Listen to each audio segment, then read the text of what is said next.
I played the footage back 3 times before I accepted what I was seeing. Not because the video was blurry. Not because the angle was bad. The Ring camera on my front porch has a wide lens and excellent night mode, and every frame was perfectly, painfully clear. I played it back 3 times because some part of my brain kept insisting there had to be another explanation. That maybe I was misreading it. That maybe I was the one who was wrong.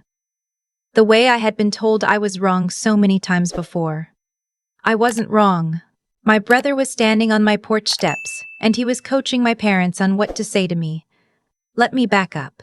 My name is Sloane. I'm 31 years old. I'm a physical therapist.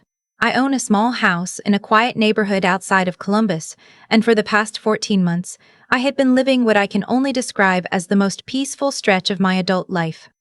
I had a routine I loved. I had friends who didn't drain me. I had a cat named Biscuit, who slept on my feet every night and asked nothing of me except that I keep his bowl full. My apartment used to feel like a waiting room, always tensed, always half expecting something to go wrong. My house felt like mine. That peace had a cost, and the cost was distance. Not geographic distance, although that was part of it too. My parents lived 40 minutes away, and my brother, I'll call him my brother because that's what he is, biologically, even when the word feels strange in my mouth, lived 20 minutes in the other direction. Close enough that the silence between us was a choice. Every week it stayed quiet was a week we all chose not to break it. I had been the one to go quiet first. 14 months ago, after a Thanksgiving that I won't describe in full detail here because it would take another hour and a half, and honestly, I'm not ready, I sent my parents a letter. Not a text. A letter, written by hand because I wanted them to feel the weight of it. I told them I loved them, and I needed space. I told them I was not cutting them off forever. I was asking for time to figure out who I was when I wasn't busy managing everyone else's feelings. I told them I would reach out when I was ready. My brother didn't get a letter. My brother knew exactly what he had done. I want to be clear about something, because I think it matters. I was not the dramatic one in my family. I was the opposite. My whole life I had been the one who smoothed things over, who made accommodations, who smiled at dinners when I didn't feel like smiling and said, "It's fine," when it was not fine, because keeping the peace felt safer than telling the truth. My therapist, whom I had been seeing for 2 years by this point, called it a fawn response. I called it survival. My brother's name is Conrad. He is 5 years older than me, and for most of my childhood, I genuinely looked up to him. He was funny in the way that makes a room light up, quick with a joke, good at making people feel like they were in on something. He had a kind of easy confidence I envied for years. It took me a long time to understand that confidence like that, the kind that never wavers and never makes room for anyone else, is not always a good thing. Conrad borrowed money from me 4 times in the span of 3 years. The first time, I didn't hesitate. The second time, I asked a few questions and then said yes anyway. The third time, I asked more questions and he got irritated with me, said I was treating him like a loan shark instead of his sister, and I apologized. I apologized to him for asking where my money was going. The fourth time, I said no. And that was when I found out what my brother thought of me when I wasn't being useful. I won't tell you the number. It's embarrassing, not because of the amount, but because of how long it took me to stop lending it. What I will tell you is that the fourth time I said no, Conrad went to our parents. He told them I had changed, that I was cold and difficult, that I had been acting strange for months, and he was worried about me. He planted a flag of concern in their minds, and then stepped back and let them do the rest. What followed was 6 weeks of phone calls from my mother, asking if I was okay, if something was wrong, if I was having trouble at work, if I was seeing someone new who was influencing me. My father called twice to remind me that family was family, and money was just money. Conrad sent me a single text that said I forgive you and nothing else, which was possibly the most infuriating thing I had ever received on my phone, including spam. I wrote the letter after Thanksgiving. I dropped my mother's copy in a mailbox on the drive home. I put my father's in a separate envelope because I wanted them each to feel individually addressed. I did not write Conrad a letter because I did not know what I would say that wouldn't be swallowed by rage. For 14 months, they respected the distance. There were a few texts in the early weeks, just checking in, thinking of you. Biscuit must be getting so big. And I responded briefly and warmly, and kept the door cracked without opening it. Eventually the texts slowed. The quiet settled. I started to think that maybe we were all just letting time do the work that words couldn't. Then Conrad's financial situation, which I had only heard about in pieces through my cousin who still talked to everyone, apparently got serious. I heard the word foreclosure mentioned once, secondhand, and filed it away without acting on it. It was not my problem. I had made my peace with that. It became my problem on a Wednesday night in January. I was already in bed when the notification came through. My Ring app pings me whenever there's motion on the front porch, and I usually ignore it if I'm not expecting anyone. Delivery drivers, a neighbor's dog, the occasional raccoon who has decided my porch light is a social venue. But something made me pick up my phone. I don't know what. Some instinct I've learned to stop questioning. I opened the app and tapped the live feed. My parents were standing on my front porch. It was 9:47 at night. My first feeling was not anger. It was something closer to vertigo, the way you feel when the floor shifts under you and your body hasn't caught up yet. I sat up in bed and stared at the small square of my porch on my phone screen, and I watched. My mother had her hands clasped in front of her. She was wearing her good coat, the charcoal one she saves for church and holidays. My father stood slightly behind her, the way he always does when he's uncomfortable. Shoulders pulled up like he's bracing for weather. And Conrad was there. Standing off to the side, mostly out of frame, but I could see his right shoulder and the edge of his profile. He was talking. I turned up the volume. Just say you miss her, that's all. Say you've been thinking about her and you miss her and you want to talk. My mother nodded. Don't mention anything else yet. Just keep it simple. She opens the door. Then we go from there. What if she doesn't open the door? My father's voice, low and uncertain. She'll open the door. She's not cruel. She'll open it. My mother said something I couldn't quite catch. Conrad responded. Just say it like you mean it. Try it again. And then my mother, on my front porch, on a Wednesday night, in her good coat, looked at the door that she did not yet know had a camera and said, Sweetheart, we miss you so much. We just want to talk. There was a pause. Good, Conrad said, but softer, more like you're worried, not like you're asking for something. She tried it again, softer, head tilted, eyes doing something careful and practiced. I set my phone face down on the mattress. I sat in the dark for a while, and I thought about the girl I used to be, the one who would have gone downstairs immediately and opened that door and cried and apologized, and let the whole careful structure I had spent 14 months building get dismantled in an evening. I thought about how natural that would have felt, how easy, how completely, utterly wrong. I picked my phone back up. I rewound the footage to the beginning. I watched it again. Then I got up, went to the kitchen, made myself a cup of tea, and I thought about what I actually wanted to do. Here's what I knew. Conrad needed something. Conrad always needed something, and the thing he needed had a shape that money could fill. My parents, who loved me in their limited and sometimes harmful way, had been recruited. They didn't know about the camera. None of them had thought about the camera. That omission felt important. It told me that whatever script Conrad had prepared, it had not included the possibility of being caught. I thought about not answering the door. That would have been the easiest thing. Let them stand there. Let the silence answer for itself. But something about that felt incomplete, like leaving a sentence in the middle. I had spent too many years leaving things incomplete. I thought about opening the door and saying nothing. Just standing there, watching them deliver the lines my brother had rehearsed for them, and then closing it again. That had a certain satisfaction to it, but also felt like its own kind of cruelty, and I didn't want to perform cruelty any more than I wanted to perform forgiveness. What I wanted was the truth, and I realized, standing in my kitchen at 9:52 on a Wednesday night, that for maybe the first time in my life I was calm enough to say it. I walked to the front door. I smoothed my shirt. I took a breath. I opened it. My mother's face did the thing. The soft collapse into relief, the eyes going shiny. She had been rehearsing, and she was good. "Sweetheart," she said, and her voice was exactly the way Conrad had coached it. Softer, worried adjacent, warm without asking. My father said my name. Conrad stood slightly behind them both, and for just a moment, something moved across his face. Not guilt exactly, more like recalculation.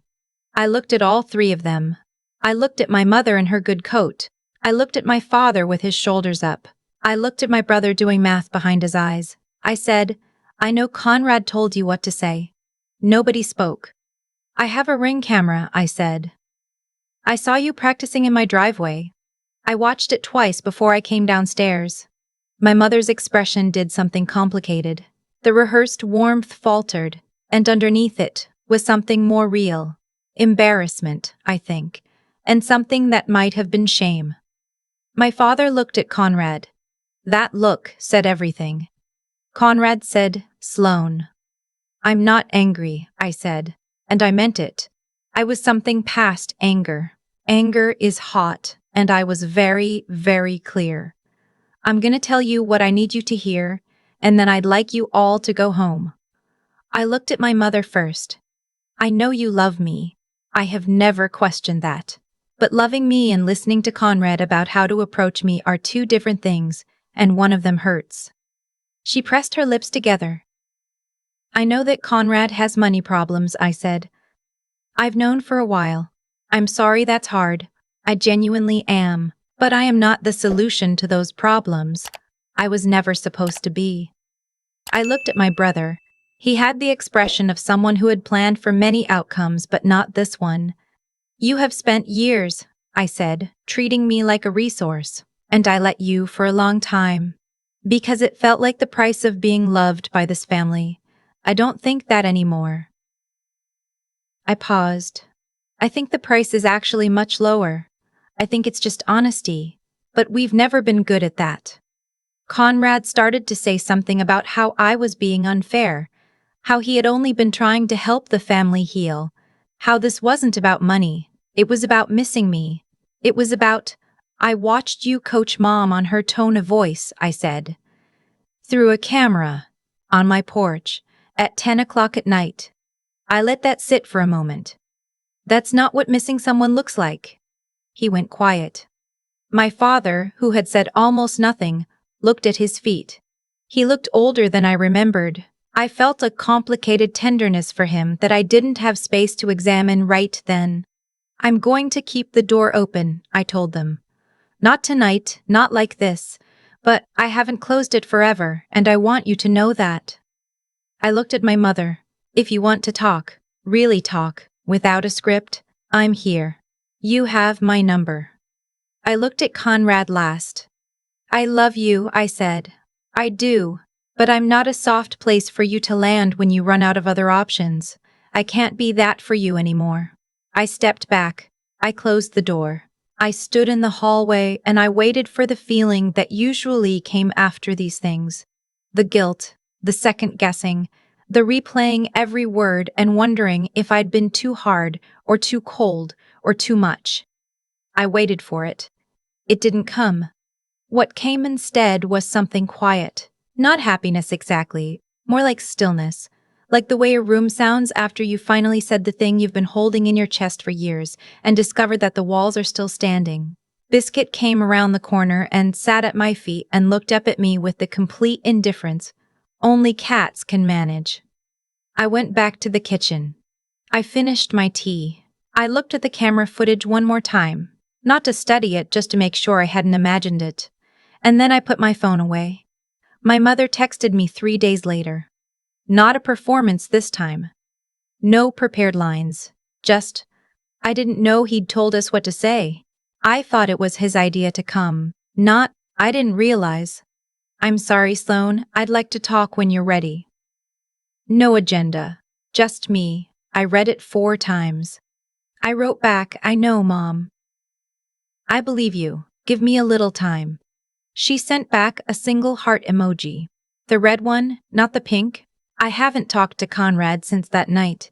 He sent me 2 texts in the first week, one that was mostly defensive, one that was more subdued, and I didn't respond to either. Not out of cruelty. Out of clarity.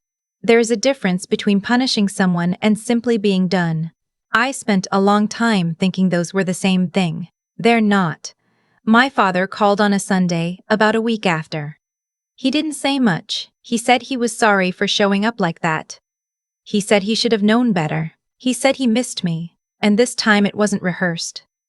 And I could hear the difference in his voice, the roughness of something real, against the smoothness of something prepared. I told him I missed him too. We talked for 20 minutes about nothing in particular. His tomato plants. My new running route. Whether the team would have a better season this year. Easy things. Safe things. The kind of conversation that doesn't carry weight, but maybe carries the promise of weight later, when we're both ready. I told my therapist all of this at my next session. She sat with it for a moment, and then she said something I've been turning over ever since. She said, "You opened the door, but you got to decide what it was open to." I think that's the thing I'd been trying to understand for years. Not whether to be open or closed, not whether to forgive or hold the line, but that those weren't the only 2 options. That I could be present and boundaried at the same time. That love doesn't require unlimited access. That a door can be open and still have a threshold. I'm not going to tell you that everything is fixed. It isn't. There are conversations ahead that I'm not ready for yet. And there are probably things my parents and I will never fully untangle. And Conrad is a long story that doesn't have an ending yet, or at least not one I can see from here. I don't know what his financial situation looks like now. I don't know if he's getting help. I genuinely hope he is, because underneath everything, he is still my brother and I still remember the person he was, before he figured out it was easier to take than to ask. But I know this. I opened that door on my own terms. Not on a script. Not on a rehearsed line spoken in a good coat at 10 o'clock at night. Not because someone coached someone else to say the right thing at the right volume with the right tilt of the head. I opened it because I was ready. Because I was the one who decided. And that, finally, after 31 years, was enough. If you've been watching from wherever you are tonight, whether it's early morning or late evening or the middle of the afternoon on a day that's been heavier than it should be, I just want to say, you get to decide what your door is open to. You get to set the terms. That's not coldness. That's not cruelty. That's just knowing the difference between love and leverage. Tell me in the comments, has someone in your life ever showed up with a script instead of sincerity? How did you know the difference? I read every single one. Thank you for being here. Thank you for listening. I've thought a lot about why Conrad did what he did. Not to excuse it, I stopped doing that a long time ago. But because I think understanding the mechanism of something is different from forgiving it, and I needed to understand before I could actually move on. Conrad didn't show up on my porch that night because he was cruel. He showed up because he had spent years learning that the path of least resistance ran directly through me. Every time I said yes when I meant no, every time I apologized for asking a reasonable question, every time I absorbed the cost of his choices so he wouldn't have to, I was teaching him something. I didn't know I was doing it. That's the part that took me the longest to sit with.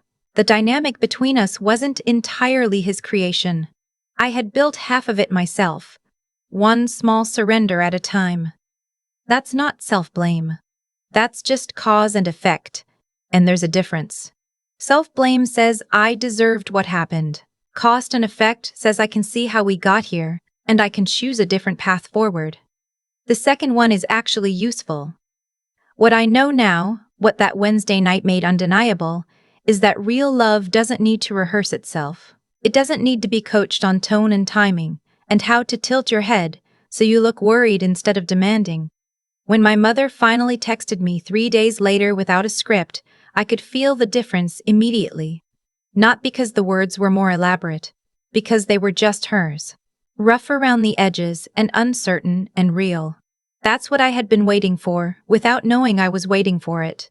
The hardest part of all of this wasn't standing at that door. The hardest part was the years before it.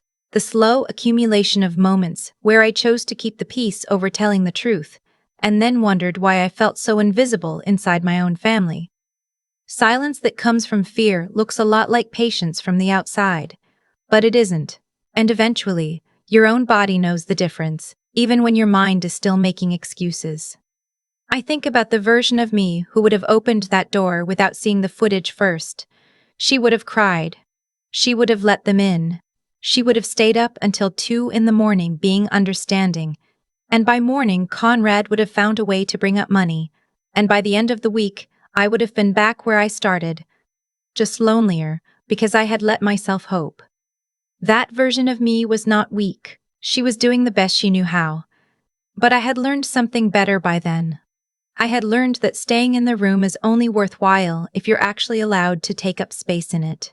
Sloane, the version who opened the door that night, had spent 14 months learning what it felt like to take up space.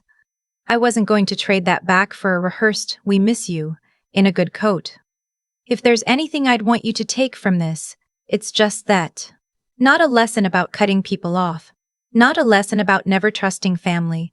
Just the simple, hard-won thing. You are allowed to know the difference between someone coming to you and someone being sent. And once you know the difference, you don't have to pretend you don't.